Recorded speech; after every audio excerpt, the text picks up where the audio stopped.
നമസ്കാരം. 2020 NDAയിലേക്ക് പോകുന്നു എന്നുള്ള വാർത്ത പുറത്തു വന്നത് മിനിഞ്ഞാന്നാണ്. ഇന്നലെ പ്രധാനമന്ത്രി കേരളം സന്ദർശിച്ചപ്പോൾ തലസ്ഥാനത്ത് നടന്ന ചടങ്ങിൽ സാബു എം ജേക്കബും ആ വേദിയിലുണ്ടായിരുന്നു.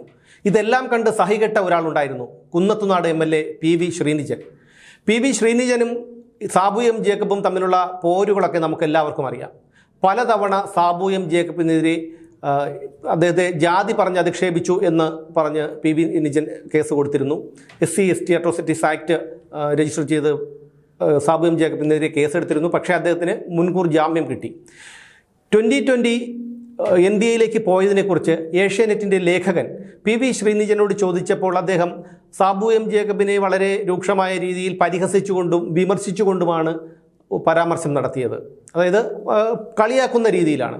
2020 എന്ന് പറയുന്ന ഒരു രാഷ്ട്രീയ കക്ഷി അല്ലെങ്കിൽ ഒരു എന്തോ ഒരു സംഘടന, അവർ NDAയിലേക്ക് പോയത് അവരുടെ ഇഷ്ടപ്രകാരമാണ്. അതിന് PV ശ്രീനിജനെ അധിക്ഷേപിച്ച് പറയേണ്ട കാര്യമൊന്നുമില്ല.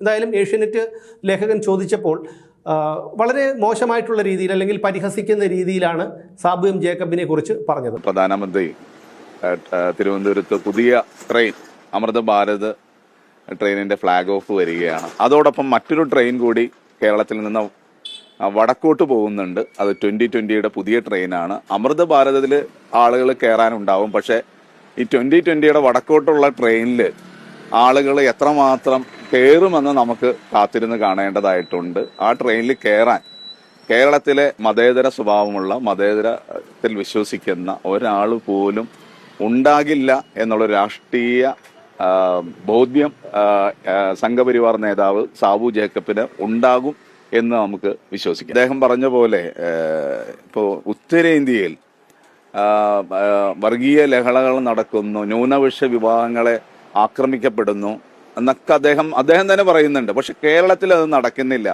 മിസ്റ്റർ സാബു ജേക്കബ്, സംഘപരിവാറിന്റെ നേതാവ് സാബു ജേക്കബ്, കേരളത്തിൽ കഴിഞ്ഞ 10 വർഷം ഇതൊന്നും നടക്കാത്തതിന് കാരണം സുശക്തമായിട്ടുള്ള ഒരു ഇടതുപക്ഷ സർക്കാർ, ഒരു പിണറായി സർക്കാർ കേരളം ഭരിക്കുന്നത് കൊണ്ടാണ് അത്തരത്തിലുള്ള ഒരു കാര്യവും കേരളത്തിൽ നടക്കാത്തത്. അതിന് നിങ്ങൾ ആദ്യം നന്ദി പറയേണ്ടത് കേരളത്തിന്റെ മുഖ്യമന്ത്രി ശ്രീ പിണറായി വിജയനോടാണ്.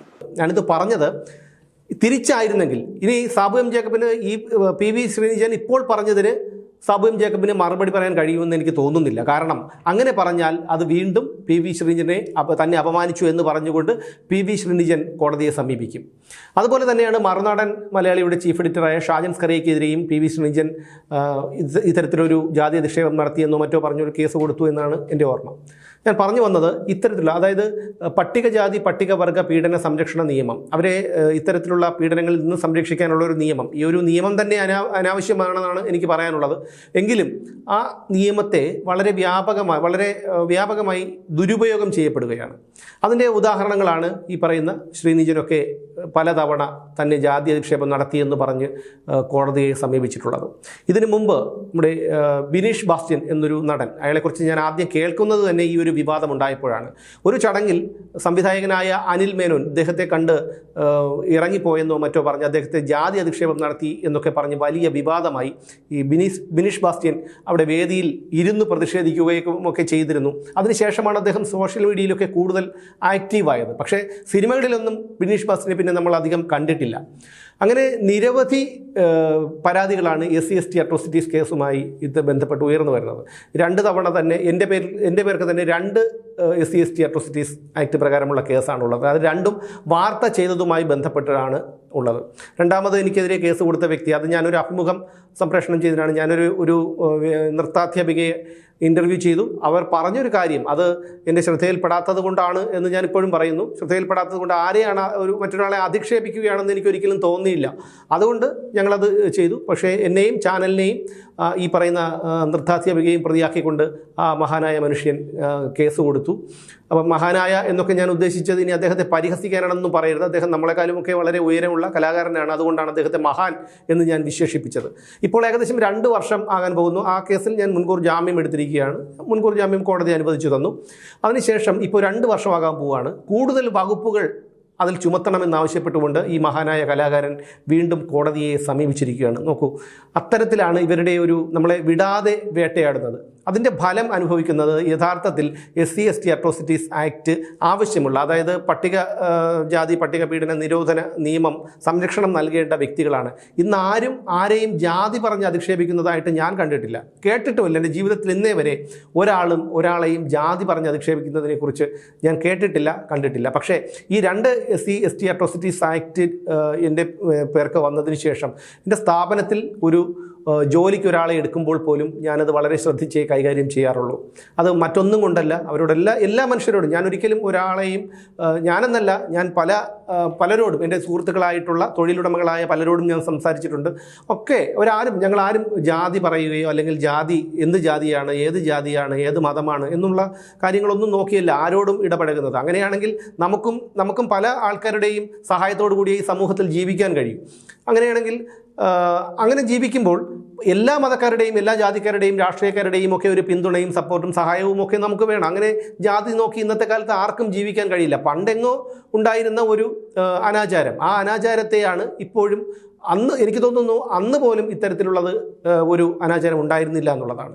ഇപ്പോൾ ഈ സോഷ്യൽ മീഡിയയൊക്കെ വളർന്നു വന്നതിന് ശേഷം, ഒരുപാട് വ്യാപകമായതിന് ശേഷമാണ് ഇത്തരത്തിൽ നിരന്തരം എന്താണ് ഈ SC/ST അട്രോസിറ്റീസ് പോലെയുള്ള കേസുകളൊക്കെ ഉണ്ടായിക്കൊണ്ടിരിക്കുന്നത്.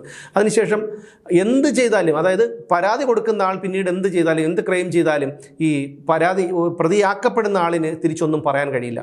നെടുമങ്ങാട് എല്ലാ ജില്ലകളിലും SC/ST കോടതികളുണ്ട്. ഞാൻ മനസ്സിലാക്കിയെടുത്തോളം നെടുമങ്ങാട് കോടതിയിൽ തന്നെ ഏകദേശം 2000-ഓളം കേസുകളാണ് ഇത്തരത്തിൽ കെട്ടിക്കിടക്കുന്നതെന്നാണ് മനസ്സിലാക്കാൻ കഴിഞ്ഞിട്ടുള്ളത്. അതിൽ പലതും ജാതി പറഞ്ഞ് അധിക്ഷേപിച്ചു എന്നുള്ളതാണ് കുറ്റം.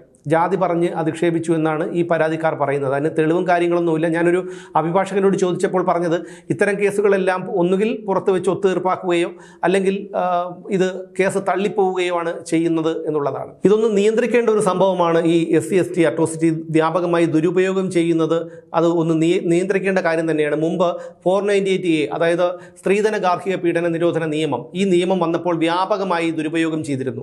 അങ്ങനെ അത് സുപ്രീം കോടതിയുടെ ശ്രദ്ധയിൽപ്പെട്ടപ്പോഴാണ് അതിനൊരു ഭേദഗതി വരുത്തുകയും കൂടുതൽ നിർദ്ദേശങ്ങൾ നൽകുകയും ഒക്കെ ചെയ്തത്.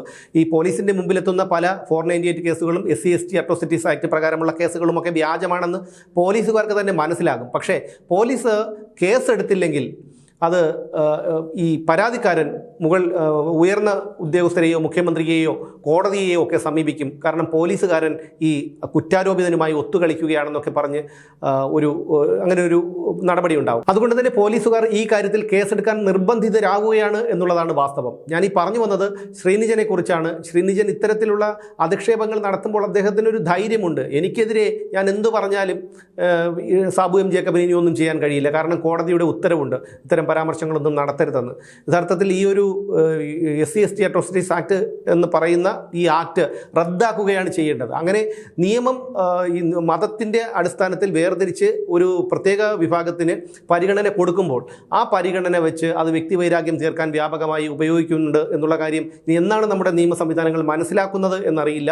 എന്തായാലും ഇതിനൊരു മാറ്റമുണ്ടായില്ലെങ്കിൽ അത് ഈ സാധാരണക്കാരായ, അതായത് ജാതിയും മതവും ഒന്നും ചിന്തിക്കാത്ത സാധാരണക്കാരായ പട്ടികജാതി പട്ടികവർഗ വിഭാഗത്തിലുള്ളവർക്ക് തന്നെ അത് ബുദ്ധിമുട്ടാകും. കാരണം ഇപ്പോൾ പലരും ഒരാളെ ജോലിക്ക് വീട്ടുജോലിക്കോ അല്ലെങ്കിൽ ഒരു ഓഫീസിൻ്റെ ജോലിക്കോ ഒക്കെ എടുക്കാൻ ഭയമാണ് പലർക്കും. ഞാൻ പലരോടും സംസാരിച്ചിരുന്നു. എനിക്ക് 2 അനുഭവങ്ങൾ ഉണ്ടായത് കൊണ്ട് തന്നെ ഞാൻ പലരോടും സംസാരിച്ചപ്പോഴും അവരൊക്കെ പറയുന്നത് ഇതാണ്: ഞങ്ങൾക്ക് പേടിയാണ്, അല്ലാതെ ഞങ്ങൾ ഈ മനുഷ്യരായിട്ട് തന്നെയാണ് എല്ലാവരെയും കാണുന്നത്, ജാതിയുടെ അടിസ്ഥാനത്തിലല്ല. പക്ഷേ എന്തെങ്കിലും ഒരു തർക്കമുണ്ടായാൽ, ഒരു തൊഴിലിടമാകുമ്പോൾ തൊഴിലുടമയുമായി എന്തെങ്കിലും തരത്തിലുള്ള ഒരു തർക്കമുണ്ടാകും, ചിലപ്പോൾ വളരെ അല്ലാത്തതും ഉണ്ട്. അങ്ങനെയാണെങ്കിൽ പോലും അത് ഈ ജാതി പറഞ്ഞ് അധിക്ഷേപിച്ചെന്നോ മറ്റോ പറഞ്ഞൊരു പരാതി കൊടുത്താൽ ഇനി അതിൻ്റെ പുറകെ പോകാൻ വയ്യ. അതുകൊണ്ട് അത്തരം കാര്യങ്ങൾക്കൊന്നും ഞങ്ങളില്ല. അതുകൊണ്ട് ഇപ്പോൾ പലരും ആരാണ്, എന്ത് ജാതിയാണ്, ഏത് ജാതിയാണെന്നൊക്കെ നോക്കിയാണ് പലരും ഈ ഒരു ജോലിക്ക് വരെ ആളെ എടുക്കുന്നത് എന്നാണ് പറഞ്ഞു കേൾക്കുന്നത്. ഞാൻ പറഞ്ഞു വന്നത് ഈ ശ്രീനിജനൊക്കെ എന്ന് പറയുമ്പോൾ അവർ ഒരു പൊതുപ്രവർത്തകനാണ്, അദ്ദേഹം ഒരു ജനപ്രതിനിധിയാണ്.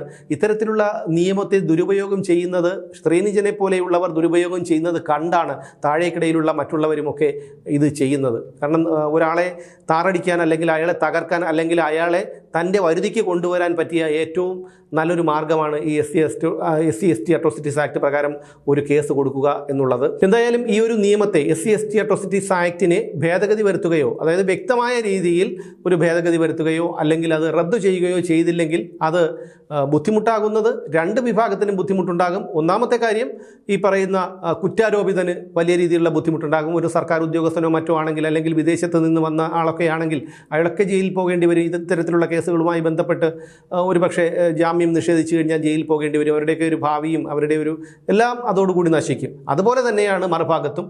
ഇത്തരത്തിൽ അങ്ങനെ വരുമ്പോൾ സാധാരണക്കാരായ ആളുകൾ ജോലി സ്ഥലത്ത് നിന്ന് പോലും ഈ ഒരു വിഭാഗത്തിൽ പെട്ടവർ, അതൊരു അവഹേളനപരമായി പറയുന്നതല്ല. ഇനി മറുഭാഗം കൂടിയുണ്ട്. അതായത് ഈ പരാതിക്കാരനെയും ഇത്തരത്തിലുള്ള ആൾക്കാർ, അതായത് ഈ SC/ST അട്രോസിറ്റീസ് ആക്റ്റിൽ പെട്ടവരും അല്ലെങ്കിൽ അവരുടെ ബന്ധുക്കളും സുഹൃത്തുക്കളും ഒക്കെ അവർ അനുഭവിച്ച കഷ്ടപ്പാടുകൾ കാണുന്നുണ്ട്.